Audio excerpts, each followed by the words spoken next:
Há alguns anos atrás, dois filmes britânicos receberam o Oscar da Academia de melhor filme do seu respectivo ano. E ambos foram a respeito de dois homens. Um foi Eric Liddell e o outro foi Gandhi. Ambos tiveram a força e a coragem, quando sob pressão, de dizer não a si mesmos, de exercer autodisciplina. Quero tomar como meu texto de hoje 1 Coríntios, capítulo 10, começando com o versículo 12. Aquele, pois, que pensa estar em pé, veja que não caia. Não vos sobreveio tentação. Ouçam isto: não vos sobreveio tentação que não fosse humana. Todo ser humano enfrenta tentações no decorrer de sua vida. Mas Deus é fiel e não permitirá que sejais tentados além das vossas forças. Pelo contrário, juntamente com a tentação, vos proverá livramento, de sorte que a possais suportar. Deus proveu escape, se você conhece a Cristo.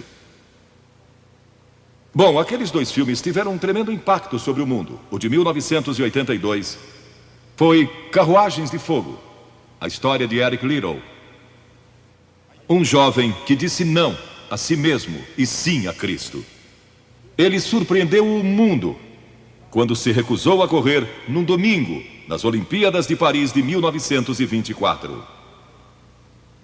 E vocês todos sabem que ele disse não até mesmo ao príncipe de Gales, que lhe pediu que corresse, porque ele era o homem mais rápido do mundo nos 100 metros. Mas ele disse não, porque ia ser num domingo e era contra suas convicções bíblicas escocesas. E recentemente foi comemorado o 60º aniversário da grande vitória de Eric Liddell nas Olimpíadas, porque ele correu nos 400 metros, em que ninguém achava que teria chance, e venceu. E fizeram esse grande filme a respeito da sua vida. E o que muita gente não sabe é que a vida de Eric Liddell não se limitou àquela vitória, porque depois que se formou na Universidade de Edimburgo, quando partiu, a estação estava lotada de colegas e professores cantando "Saudai o nome de Jesus", porque Eric Liddell foi para a China como missionário. Foi capturado pelos japoneses durante a guerra e morreu num campo de concentração japonês. Mas naquele campo, ele trouxe alegria e coragem a todos os prisioneiros, pois pregou para eles e cantou para eles, ministrando as suas almas. E ouvi dizer que estão preparando um outro filme, mostrando sua vida ali, porque ele teve coragem de dizer não. O mundo ouviu falar dele, porque ele disse não àqueles que tentaram fazer com que abandonasse as suas convicções cristãs pessoais. E eu penso em William Booth, há pouco mais de 100 anos atrás, que fundou o Exército da Salvação. Ele se converteu, tornou-se um vigário, um pastor, e foi para as favelas de Londres, para as zonas da luz vermelha. Pregou entre a gente pobre, formou um pequeno grupo chamado Banda Aleluia, e ia às esquinas, e ia também às prisões. E alguns dos líderes religiosos da época não gostaram daquilo.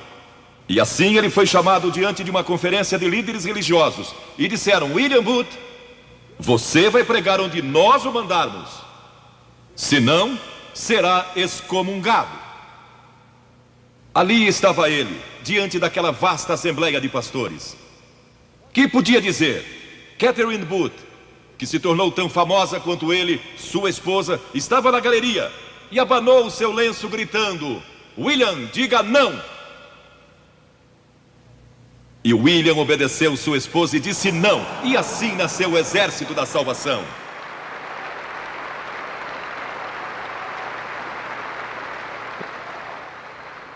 Lemos muitas histórias na Bíblia a respeito de jovens que disseram não e mudaram o curso da história. A primeira que quero mencionar, talvez nunca tenham ouvido falar. Seu nome foi Vasti e foi rainha da Pérsia. A esposa de Assuero, que reinou desde a Índia até a Etiópia. Pensem em todo o petróleo que ele tinha e provavelmente nem sabia. Um dos monarcas mais ricos que já viveu. E ele deu uma grande festa que durou muitos dias. No fim, provavelmente já bêbado, ele ordenou que sua esposa Vasti viesse e ali dançasse para todos os seus convidados. E ela assombrou aquele grupo de líderes mundiais. Ao se recusar, ela disse: não, eu não vou expor o meu corpo para esses homens. Ele mandou outra mensagem, ameaçando que ela deixaria de ser rainha e perderia seus confortos e bens materiais e toda a sua fama. Mas a sua resposta foi a mesma: não. E ela mudou a história, porque foi deposta como rainha. Nada mais sabemos. Mas por causa dela, Esther se tornou rainha e o povo judeu foi salvo. E até o dia de hoje, o povo judeu celebra um grande feriado, porque uma mulher disse não e abriu a porta para a salvação do povo judeu, porque havia um homem como Hitler, e era o primeiro-ministro do país, decidido a destruir e aniquilar os judeus. Agora, a Bíblia tem muito a dizer a respeito de sensualidade e lascívia e depravação. A palavra lascívia significa a tendência de incitar desejos sensuais. Sensualidade significa o apelo proposital aos sentidos físicos para satisfação pessoal. Talvez lendo um livro pornográfico ou assistindo um filme impróprio. A Bíblia diz que devemos nos abster das paixões carnais, da sensualidade, que fazem guerra contra a alma. Elas estão em guerra contra sua alma e seu espírito. E a Bíblia diz que devemos nos abster delas, ficar longe delas. E então a Bíblia usa outra palavra, réprobo. Agora, isso se refere a pessoas totalmente depravadas, de consciências mortas ou cauterizadas, não sabem mais corar, perderam a capacidade de discernir entre o bem e o mal. E em Romanos 1:28 lemos: e por haverem desprezado o conhecimento de Deus, o próprio Deus os entregou a uma disposição mental reprovável para praticarem coisas inconvenientes. Ou seja, Deus desistiu deles dizendo: vão em frente, gozem toda depravação e toda sensualidade que quiserem, não vou perturbá-los. Ainda não. Mas saibam que seus pecados os acharão e prestarão contas no dia do juízo. E Paulo, escrevendo ao jovem Timóteo, disse: também estes resistem à verdade, homens de todo corrompidos, réprobos quanto à fé. Em outras palavras, rejeitaram a Cristo por tanto tempo que suas consciências se cauterizaram e seus corações se endureceram. E mesmo que o Espírito de Deus lhes fale, eles não podem ouvir. É por isso que é importante que você aceite a Cristo quando é jovem. É importante que venha a Cristo agora. Se o Espírito de Deus está falando com você, entregue a sua vida a Cristo, porque o dia pode chegar em que a sua consciência esteja morta e você não possa mais ouvir a voz de Deus. Ela disse não. Mas Vasti, você vai perder o trono, vai perder suas riquezas, pode até perder sua vida. Ela disse: minha resposta é não. Qual é sua resposta hoje àquelas coisas que são erradas? À mentira, à lascívia, à cobiça, ao preconceito racial? Qual vai ser? Você vai disciplinar seu corpo? Vai permanecer firme às convicções que Cristo e a Bíblia ensinam? Ou vai ceder e seguir pelo caminho largo que leva à destruição? Ou vai entrar pela porta estreita e pelo caminho apertado que conduz à vida eterna? Qual vai escolher? Você tem uma escolha hoje. Deus nunca vai forçá-lo a escolher. E então houve um outro jovem, um jovem chamado Daniel. E a Bíblia diz que Daniel resolveu em seu coração que não se contaminaria com as finas iguarias do rei, nem com o vinho que ele bebia. Agora, Daniel era um jovem que tinha um propósito. Ele havia sido capturado em Jerusalém. Quando o exército de Nabucodonosor invadiu a cidade, ele foi capturado e levado através de milhares e milhares de quilômetros à Babilônia, a quase 3.000 quilômetros de sua própria terra, sem aviões nem automóveis. Eram semanas de viagem. Mas ele estava resolvido a servir a Deus, e não devia ter mais de 12 ou 15 anos de idade.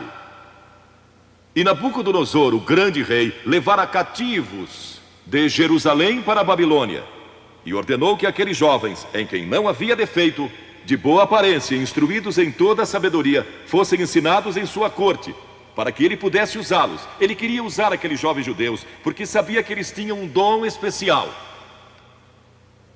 E durante o período de treinamento, mandou que lhes dessem os melhores vinhos e as mais finas iguarias, e todos os confortos disponíveis na corte de Nabucodonosor. Mas Daniel disse: não, não quero o vinho do rei, e não quero as iguarias do rei. Quero dormir no chão, não numa cama de penas. Quero viver uma vida simples e também disciplinada. Que diferença dos que mal podem esperar pelo dia em que possam sair de casa e se divertir. Mas não Daniel. Daniel estava longe de casa e ninguém saberia se ele fizesse algumas dessas coisas. Ninguém saberia se ele tivesse uma namorada e dormisse com ela, ou se embebedasse com o melhor vinho do rei.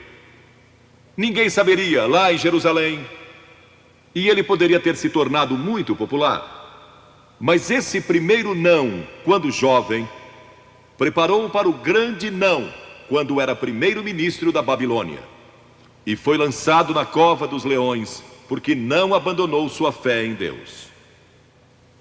Nós nos contaminamos ao comer demais, ou ao nos embebedarmos, ou ao tomar drogas, ou gastando tempo demais assistindo televisão, ou indo aos cinemas. Jesus declarou em Lucas capítulo 21: acautelai-vos, para que nunca vos suceda que os vossos corações fiquem sobrecarregados com as consequências da orgia e das preocupações deste mundo, e para que aquele dia não venha sobre vós repentinamente. O apóstolo Paulo disse: não disponhais para a carne no tocante às suas concupiscências. E Pedro disse: porque basta o tempo decorrido para terdes executado a vontade dos gentios, tendo andado em dissoluções, concupiscências e em detestáveis idolatrias. A Bíblia diz que devemos disciplinar nossas mentes e também nossos corpos, e disciplinar o coração pela nossa fé em Cristo. E então houve outro jovem chamado José, que foi vendido para o Egito pelos seus irmãos e se tornou escravo de um homem chamado Potifar. E Potifar tinha uma linda esposa, e José era forte e bonito. E em Gênesis, no capítulo 39, se quiserem ler a história, lemos a respeito da tentação de José. A esposa de Potifar se apaixonou por José, porque José se tornou mordomo de toda a casa de Potifar, cuidando dos seus negócios. E ela viu aquele belo jovem, viril e de boa aparência, andando pela casa e pelo jardim, cuidando dos negócios todos os dias, e ela o cobiçou. E disse: deita-te comigo. Ele disse: não. E acrescentou: não posso fazer isso ao meu senhor, que me confiou tudo o que tem, exceto sua esposa. Não posso pecar contra Deus, o Deus dos meus pais. Ele estava longe de casa, lá no Egito, quem saberia? Mas disse não. E quando disse não,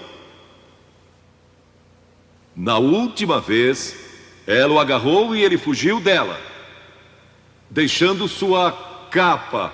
E ela começou a gritar, chamando os servos e dizendo: ele tentou me violentar. O que não era verdade. Mas Potifar acreditou e mandou que ele fosse lançado na prisão. E muitos de vocês sabem a história, que ele foi para a prisão, e através de uma série de circunstâncias, ele depois se tornou primeiro-ministro de todo o Egito. e governou o Egito sob o faraó. Deus o guardou e o promoveu, porque José teve a coragem de dizer não quando foi tentado. Agora, sexo não é pecado. O sexo nos foi dado por Deus para a propagação da raça humana e para nosso prazer, dentro de certos limites que Deus estabeleceu para o matrimônio. As características de um cristão são autocontrole e autodisciplina. E Paulo, escrevendo a Timóteo, disse: conserva-te a ti mesmo puro. Mas como você pode se conservar puro num mundo como este? Como pode se manter puro olhando para as bancas de jornais ou assistindo a alguns filmes? Como pode se manter puro com as tentações que enfrenta todo dia? Não pode, de modo algum,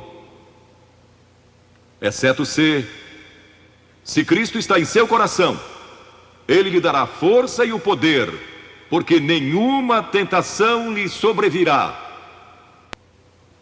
Entregue sua vida a Cristo hoje, deixe que Ele controle a sua vida, deixe Ele ser Senhor de sua vida, deixe que Ele controle essa área de sua vida, sua mente, seu corpo e sua vida sexual. Deixe que Ele tome conta dela. E lemos a respeito de um outro jovem chamado Moisés. Em geral pensamos em Moisés como um homem velho, de barba, mas foi na juventude que ele tomou a decisão que o levou à grandeza. Porque a Escritura diz: pela fé Moisés, quando homem, talvez 17 ou 18 anos de idade, recusou ser chamado filho da filha do faraó.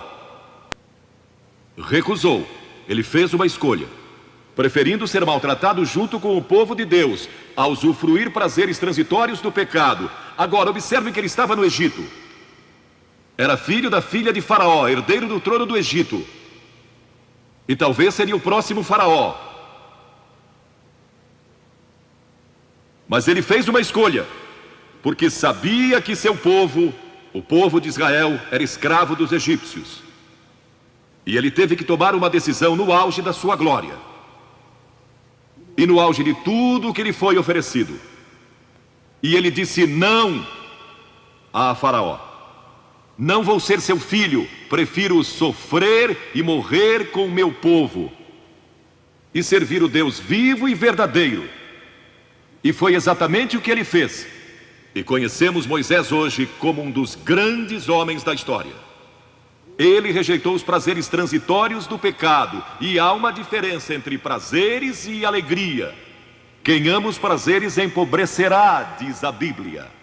E ela cita um homem que disse: entreguei meu coração à loucura e aos seus prazeres, mas tudo isso é correr atrás do vento.